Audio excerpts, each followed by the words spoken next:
Ahí me escuchan, por favor, qué pena de esta presentación. Claro, fuerte y claro. Ok, perfecto. Bueno.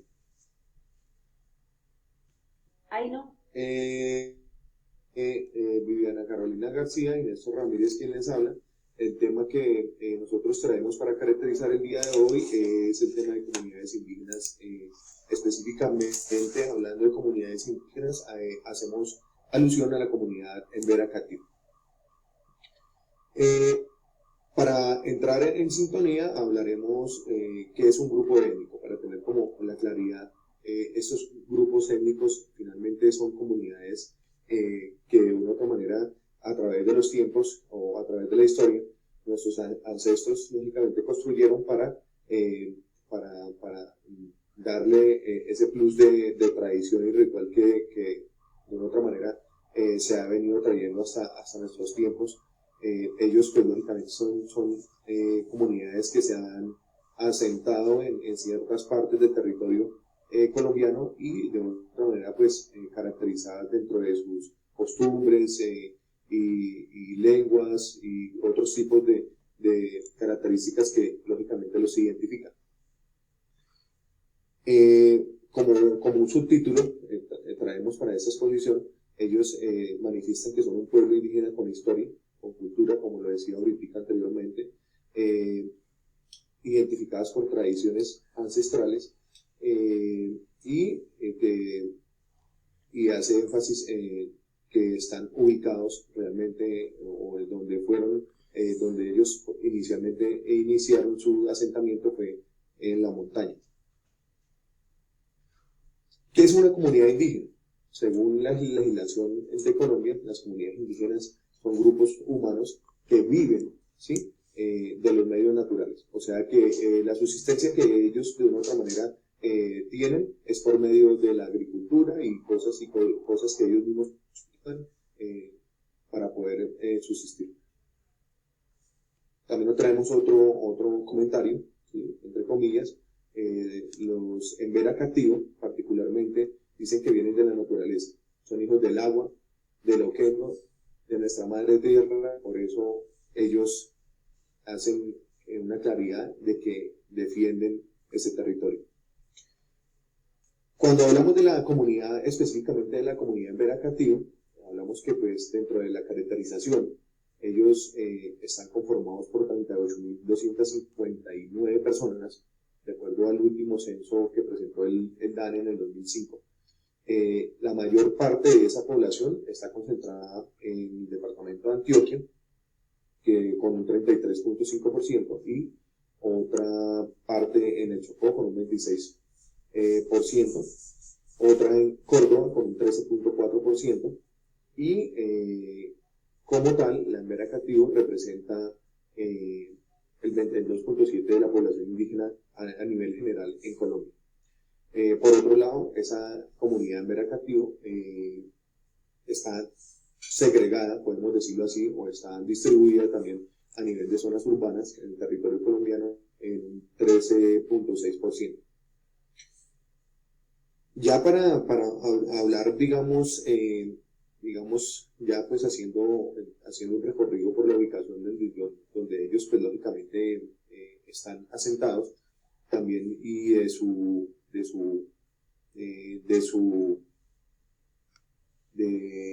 ¿cómo le puedo decir? Como de su ubicación. número de integrantes, podemos llamarlo así. O sea, hacía énfasis que realmente es un grupo bastante amplio haciendo específico la comunidad Embera Cativo. De su historia hicimos también una característica, pues lógicamente es ellos nacieron desde la época prehispánica, ¿sí? Ese pueblo Embera Cativo y Chamí.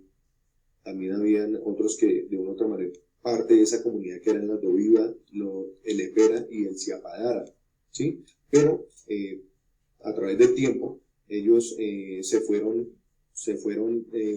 fragmentando por el tema de la influencia de la misma de la misma guerra y de una otra manera que llegaron, esos grupos armados llegaron a cubrir esos espacios donde ellos estaban. Y bueno, también hay otro tema importante ahí con esa comunidad Racativo, que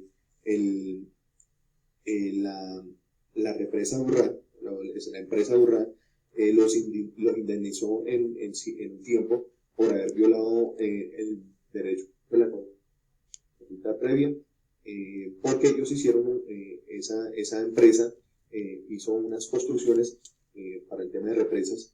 Entonces también hizo parte o ayudó al desplazamiento, podríamos decirlo, forzado, dentro de las características que voy a hablar ahora, desplazamiento forzado.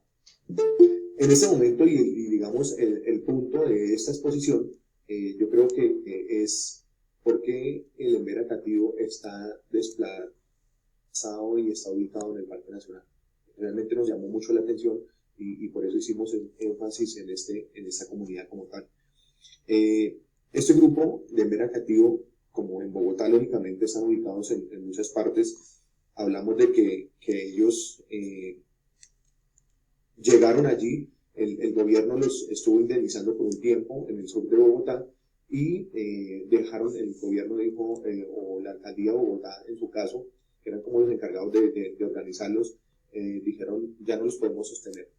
Entonces, en el momento que no los sostuvieron, algunos se fueron para un parque que se le llama el parque, lo tengo por acá, ese parque se llama el parque no del Virrey, sino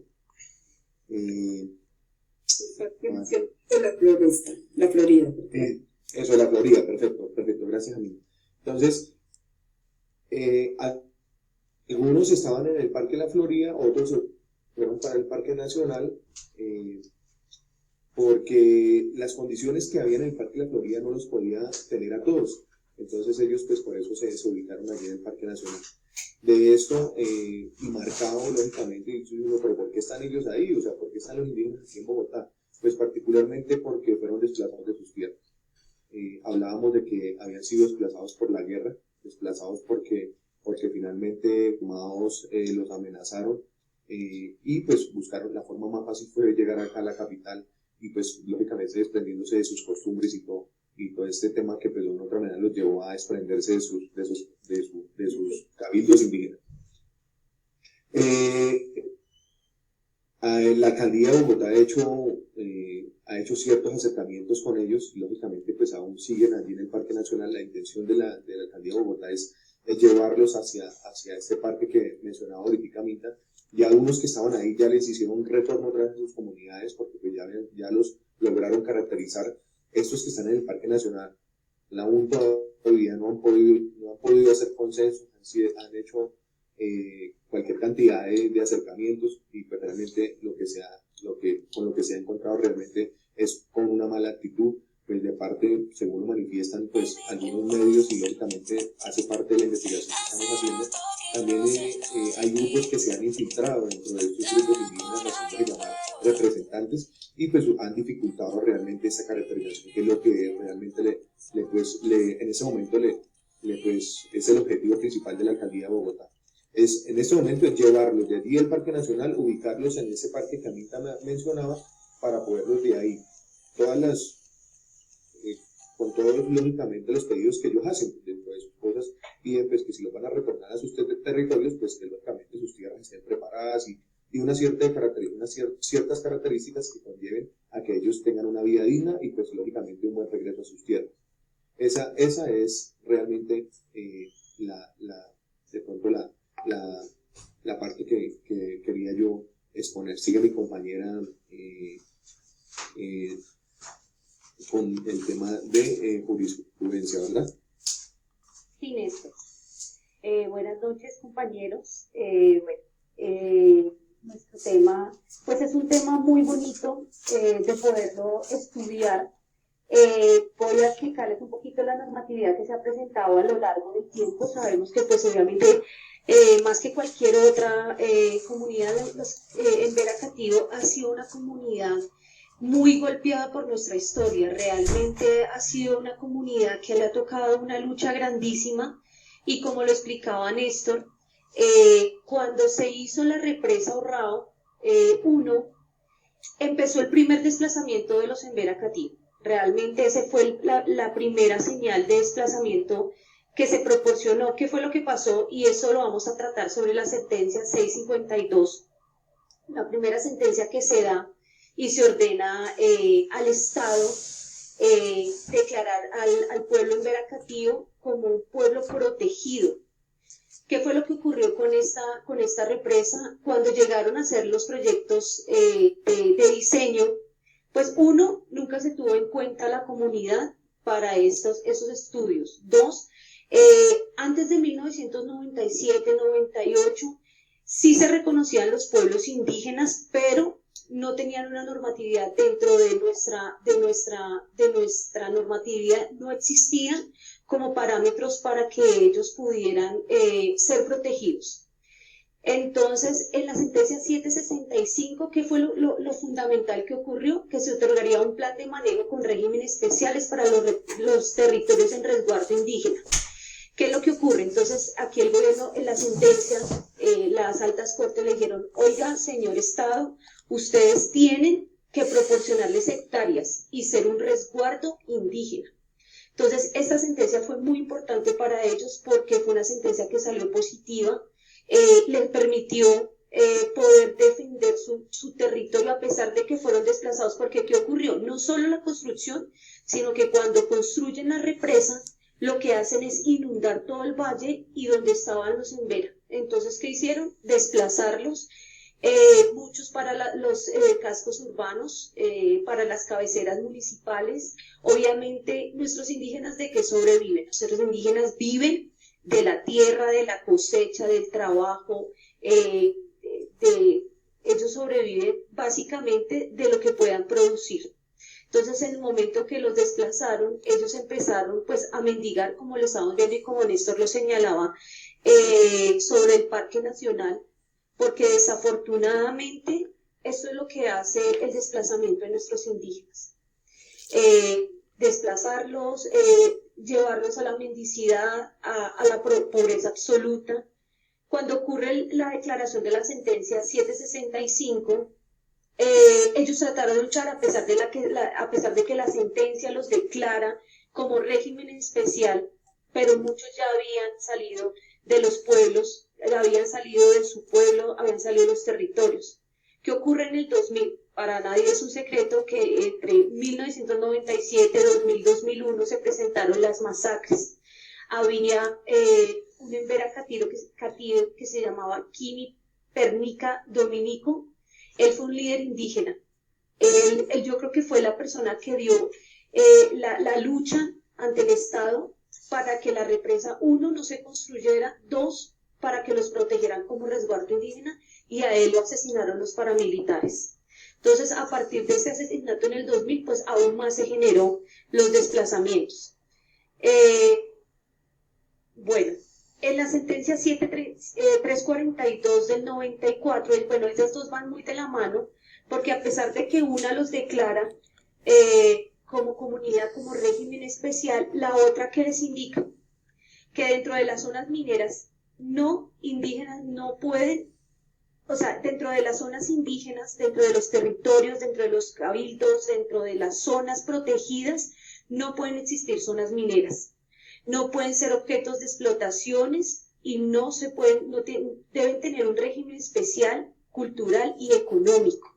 Entonces, esta sentencia, la 342, lo que le da pie para que les diga, oiga, si ustedes van a venir a explotar aquí, aquí no se puede porque está protegida no solo la tierra, no solo el pueblo, sino su economía. Entonces, esta sentencia también fue importante para ellos, a pesar de que la primera, la 645, sí es exclusivamente para el pueblo Embera Cativa, la otra sentencia es para todas las comunidades indígenas. También observamos, permítanme un segundito, también observamos las Naciones Unidas, la OIT, las Naciones Unidas han declarado a partir del 2007 los derechos fundamentales de los pueblos indígenas. Obviamente, y como les comentaba, nosotros desde la Constitución del 91